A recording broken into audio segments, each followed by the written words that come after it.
আপনারা যারা খুনি, এখনো যারা এই দেশের মানুষকে যারা পাখির মতো গুলি করে হত্যা করেছে, তাদের বিচার এখনো করতে পারেন নাই। আপনারা স্বৈরাচারের বিচার করতে পারেন নাই। আপনারা স্বৈরাচারের দোষরদেরকে এখনো গ্রেফতার করতে পারেন নাই। যারা আমার ভাইকে রাজপথে গুলি করে হত্যা করেছে, যারা আমার ভাই তাহমিদকে নরসিংদীতে হত্যা করেছে, তাদের বিচার করতে পারেন নাই। এগুলার বিচার করেন, ও সকল সংস্কার করেন, আমরা আপনাদেরকে সমর্থন করব।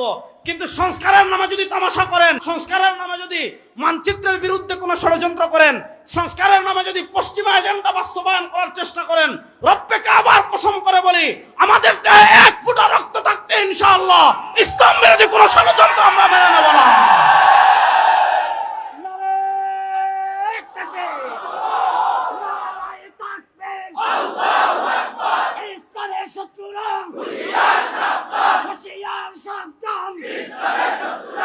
অন্তর্বর্তীকালীন কি কি সংস্কার করতেছে, এর ভিতরে একটা সংস্কার আপনারা দেখেছেন কিছুদিন আগে, নারী কমিশন।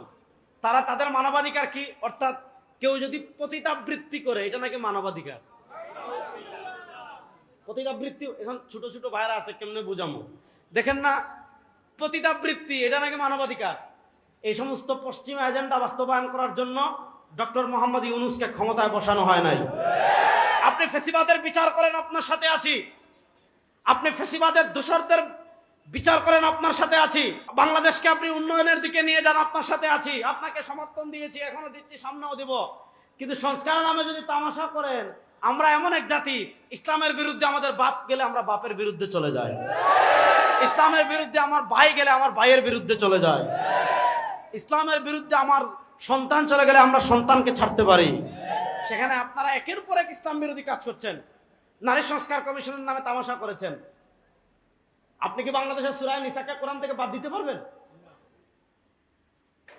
আল্লাহ তাআলা সূরা নিসা আমাদেরকে দিয়ে দিয়েছেন। সম্পত্তি কেমনে বন্টন হবে, এটা সূরা নিসায় আছে না নাই? আল্লাহর বন্টনের চেয়ে ওই শাহবাগী দু চারটা নেড়ি খেয়েছিলাম হিস্সা, হয়ে গেলাম বেশ্যা। আমরা সবাই বেশ্যা, এগুলা যারা স্লোগান দেয়, এদের থেকে আমাদের মানবাধিকার শিখতে হবে। বলেন না, এদের থেকে আমাদের মানবাধিকার শিখতে হবে, এদের থেকে আমাদের অধিকার শিখতে হবে। সুতরাং আমরা অন্তর্বর্তীকালীন সরকারকে বলবো, জাতীয় উলামা মাশায়েখ আইম্মা পরিষদ 3 দিন আগে মানববন্ধন করেছে ঢাকায়। আজকে আমরা আসতে দেখেছি আপনারা নাকি নৈতিক সিদ্ধান্ত নিয়েছেন, মানবাধিকার কার্যালয় খোলার অনুমতি দিবেন। আপনাদেরকে স্পষ্ট ভাষায় পেগাম দিতে চাই, দয়া করে মানবাধিকারের কার্যালয় খোলার সিদ্ধান্ত বন্ধ করেন, নচেত বাংলাদেশের তাওহীদি জনতা আপনাদেরকেও ছাড় দিবে না ইনশাআল্লাহ। বলেন।